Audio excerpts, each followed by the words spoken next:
What's going on, everyone? Welcome to a Simon Parker review. This is a review of Mafia Old Country, and I was correct. It's great. It's pretty good. I started it the moment it came out, the second it came out, and I finished it maybe 30 minutes ago. So it took me 12 hours to be complete. From my review, from that specific review of a timeline, I would say it's not very good on timeline alone. The enjoyment I got out of it was pretty middling, and 12 hours isn't like a small, it's not very good fun to time ratio. But I want to talk about, I've got a couple of things here that I wanted to talk about, so let's get right into it. So the first subject is, how does it start? Also, major spoilers ahead. So, but if you're going to watch a review of a game, you might as well just not watch it, because you're pretty dumb if you don't want spoilers, but then you watch a review. I'm not going to put any gameplay, because that's not my style of making videos, but, So how does it start? It starts the way I thought they would do it, where you are nothing. I would even go and say, you are less than nothing. Sorry, you start as a mineral slave in the mine. You probably know who you play as, because it's all over the trailers, but you play as Enzo. I like this format of Mafia games, from being nothing to then being something. It's a pretty enjoyable it's a really enjoyable story format, but it's a pretty basic one. But I think they did it pretty well. I have a problem with there not being any open world stuff. I don't think the Mafia games really need it, but I would like to know who Enzo is outside of the Mafia as a person, more than what you get with the story, because you do kind of get a bit of him as himself, but not really. And I would have loved to see more of who my main character is, who I'm playing as. So the story, okay. So I'm not going to talk about what the story is. I'm not going to talk it's basically just my enjoyment of these things. The story itself is really good. I loved the story. I would also say the graphics of how the game looks is. There's two games. There's a game that comes to mind, and that's Kingdom Come Deliverance, right? And if you've played that game, or if you've seen gameplay footage of that game, you can probably guess where my opinion is going to go when I say it's like that. That's KCD2, Kingdom Come Deliverance 2, KCD2, is, in my opinion, the most realistic graphic game you can have that matches reality pretty well. And then Old Country came out, and then I was like, yeah, it's pretty good. I think KCD2 beats this one in terms of graphics, is because KCD2 is an open world game. So why that's a massive difference in my opinion is because in an open world game, the game has to look really good. It does look really good for an open world space, right? So if you want to go to left, and right and up and down, it looks really good. And those are your choices, so it has to look really good depending. So wherever you go, it looks good. But in old country, because it has no open world, what it basically can do, I'm not sure if it did do it, but what it can do is the game goes, you have to go here and you have to take this road to get there.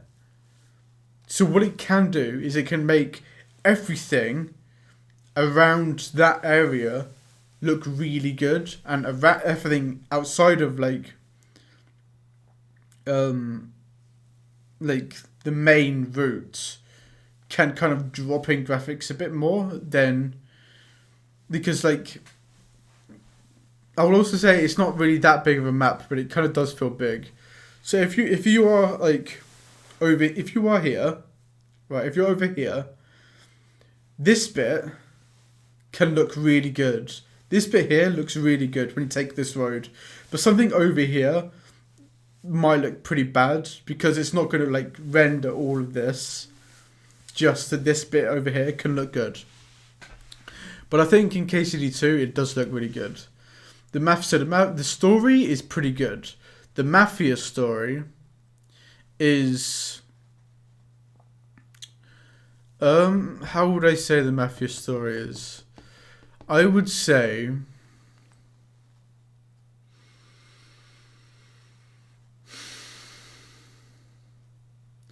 I would have to say it's there's a lot left to be imagined.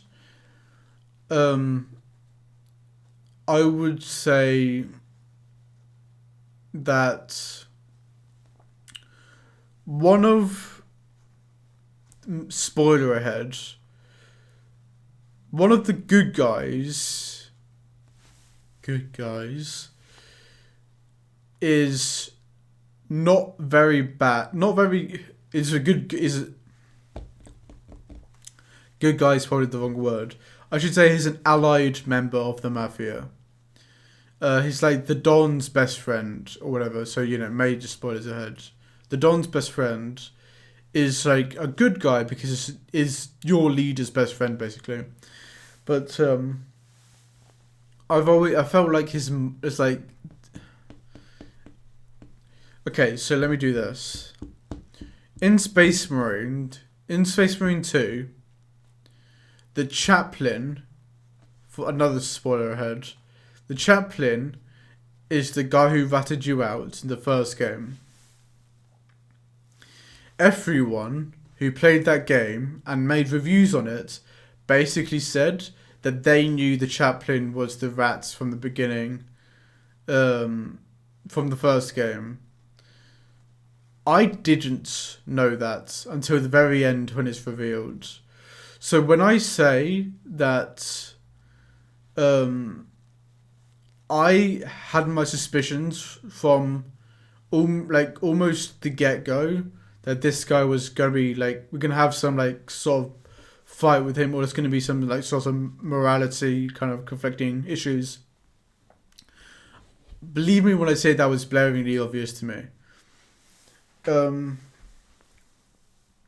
not sure if this is a game design or an autism design, but in every town you drive past, or like every like new like town or destroyed road, or mainly town, I would always think to myself, when are we going to have a fight in that place? I wonder what missions we're going to do in that place. I think that happened because I think they introduced a lot of new places to us pretty quickly. But I'm not sure how else would they would have done it. So it's like, I have a complaint that I don't know how to fix, and I don't know how well I've done that. I have a complaint, but I don't have an option to for them to do differently.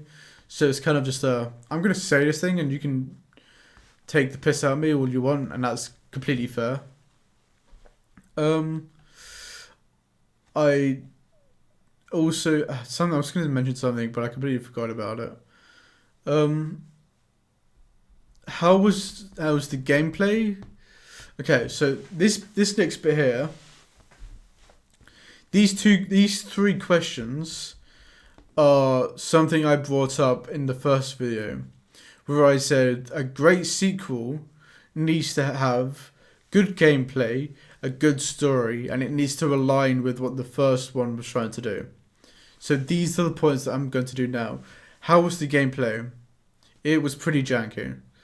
It's 100% still playable, and you won't.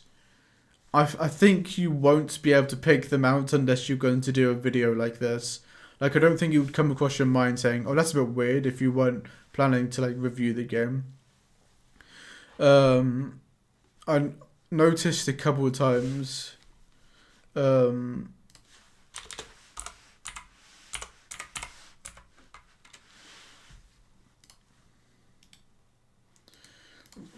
So I noticed a couple of times that when if I'm looking this way and I want to turn that way, it kind of jumps a bit. Like, it kind of goes, then you start moving. So I think that bit was like it's now like triggering that animation to turn around. But like it definitely seemed like a flick was happening, turn around. I also noticed, so this is something that someone else is going to have to talk to me about when it comes to motion capture. So 100% there was motion capture in the game. I can't be for 100% certain, but I don't know. I can't see a reason why they didn't. And the reason I say that I have that opinion is because the main character in the third game was also recently in Mind's Eye, which is, I think, a different company and a completely different game. And the characters look the exact same. One's bigger and strong. One's big, is kind of skinny-ish, muscular, but not as muscular as the other one. But the face model is exactly the same. So I reckon they 100% did motion capture, which I think maybe unless that character isn't real, but I think it might be real because what are the chances that two game companies used the same face model and then just left it? So if they are doing motion capture, what I find a bit weird is that sometimes like the floor, like that your hands would sink through the floor. Like if you were crouching behind a wall and you were like shimmying along the wall, your hands would just like sink into the floor a bit. And I noticed that a couple of times. How's the story? Wait. Okay, yeah, so like I said again, the story was pretty good. And now this is the biggest complaint. How did it follow with the first and second game? I think it followed it way too close. The first game, from what I can remember, you started off as a taxi driver and you accidentally become a part of the a Mafia. In the first or second game, I think in the first game, one of a significant moment is that one of your drivers, who are a driver who is doing a race for your house, for your like family or whatever, gets sick. So they go, "Oh, you were a taxi driver, so you're pretty good at driving, and also you ran from those people shooting at us last time, so you're really fast and like really good at driving. So you should do the race."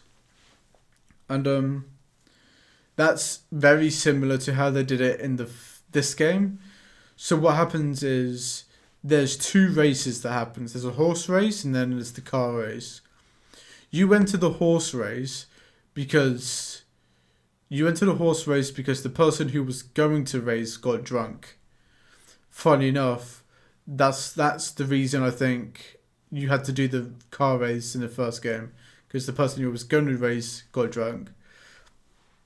So you do that race and you win, and then there's the car race, which you win. I feel like there's too many things that match with other games. Um, one of another thing, the customization. I I don't know if this is true, but I've had it in my head this entire time that there was going to be lots of customizations. Like I specifically remember, right, that a trailer or like a review of the game I watched before it came out, it said something like you won't be like upgrading any weapons or anything. Your main weapon is your knife, which it is. There are like moments in the game. There are a bunch of boss fights, right? And instead of those boss fights being shoot 'em up fights, the boss fight is like is a knife fight. I think that's really cool. What I find really weird is that there's no customization. There is, but in terms of how it looks. So you can get this kind of knife where it's like long and sharp. You can get this kind of knife where it's kind of not as long, but it's got razored edge. It's got it's got like divots so it can cut, and like, you know. And there's another one which is a bit like the first one, but looks a bit different, I guess. All of those knives mean nothing. They're the same knife. They mean they mean absolutely nothing.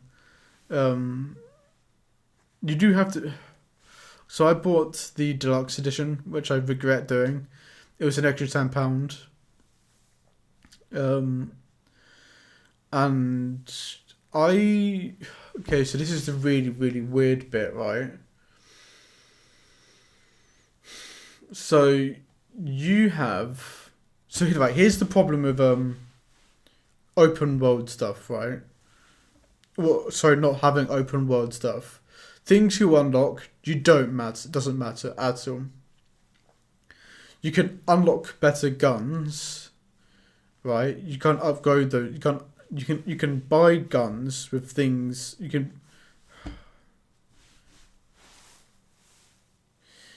buy guns, right? But you can't customize them. But most of them are locked behind story progression. Except the guys you were shooting would usually carry those same guns, which means there's no point really upgrading, or like there's no point. You don't need to wait to. You're not looking forward to getting the next gun because you can find that gun when you fight the next couple of group of guys. Same with your outfits. There's a couple of things you can do with the outfits. You can change your outfits, you can change your hairstyle, you can change your hats. Except those are also story progression unlocks, and there's no free roam, so you can't really choose to wear new clothes. Like, the way you can really... The way you can change your clothes in the game, this is the only way you can do it, is if someone comes into your house or your sleeping area and goes, quickly, we need to do this thing now, I'll be in the car waiting for you, and you go, nah, I want to change my clothes now. That's truly the only way you can do it. You have to remove yourself from the story a bit to then come back. It's still all in the same beat. You don't need to do anything extra. You just simply like walk away, change clothes, then walk back. But there's only a handful of times you can do that, because there's only a handful of times where that's an option where you can take away from your area. You get given like a house kind of thing. You're in that house for maybe 4 times. You can't go back to it because it's not open world. and there's only like times you can change your clothes in that, like 4 times you're there. So customization is a bit dumb, and also there's a couple of collectibles in the game, but like I said, there's no open world, so you can only get those collectibles when you're in that area. And unless you want to open your map every 7 seconds, you're not going to be able to really find them.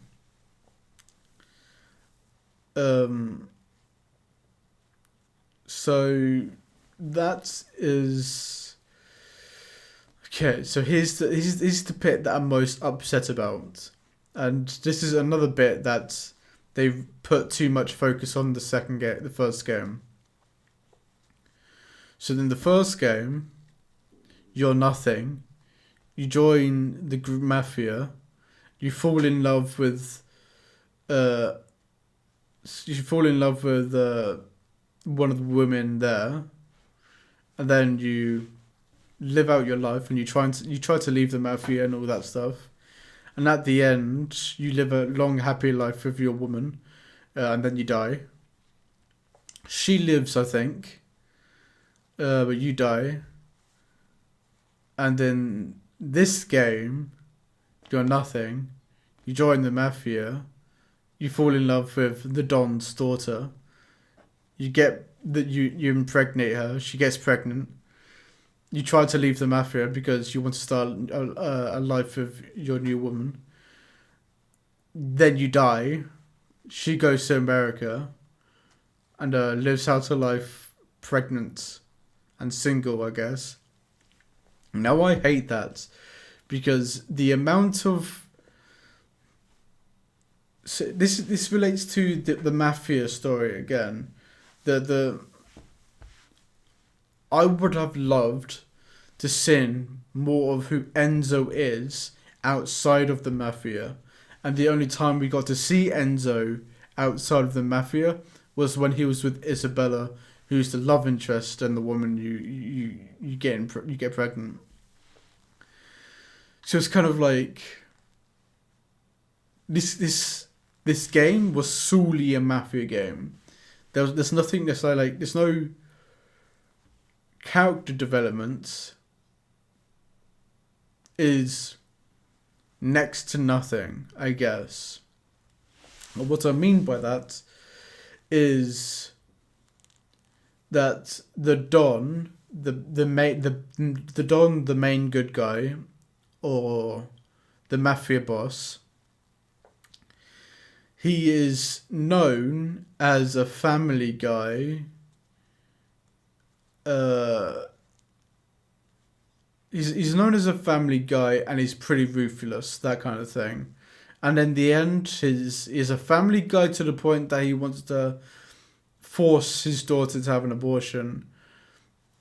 And then, and then with Enzo, you make the main character. I don't know how to keep saying this without saying he starts off as nothing, but he really does. So he starts off as nothing.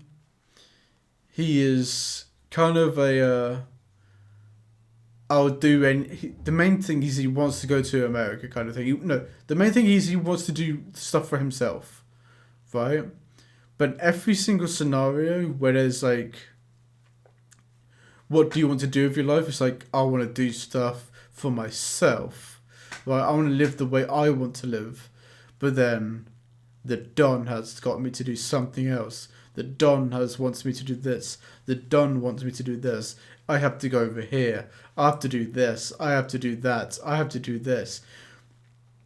It's not really like your character development is whatever the Don wants you to do. So so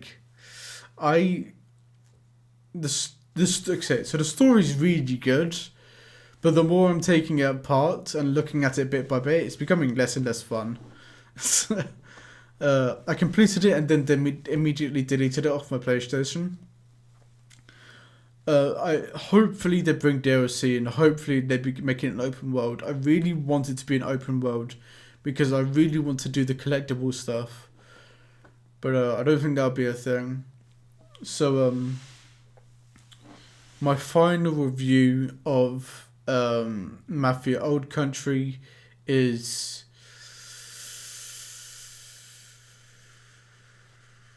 7 out of 10.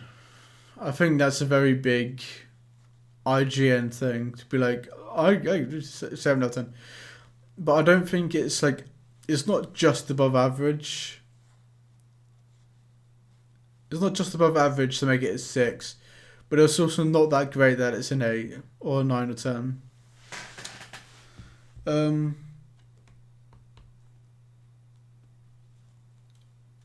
Yeah. So that's my review. Leave down in the comments or like the video. Tell me what you think. I would really want your opinion. Maybe this changes in the future. I really hope it does. But that's my review of Mafia Old Country. I'll see you in the next video. My name has been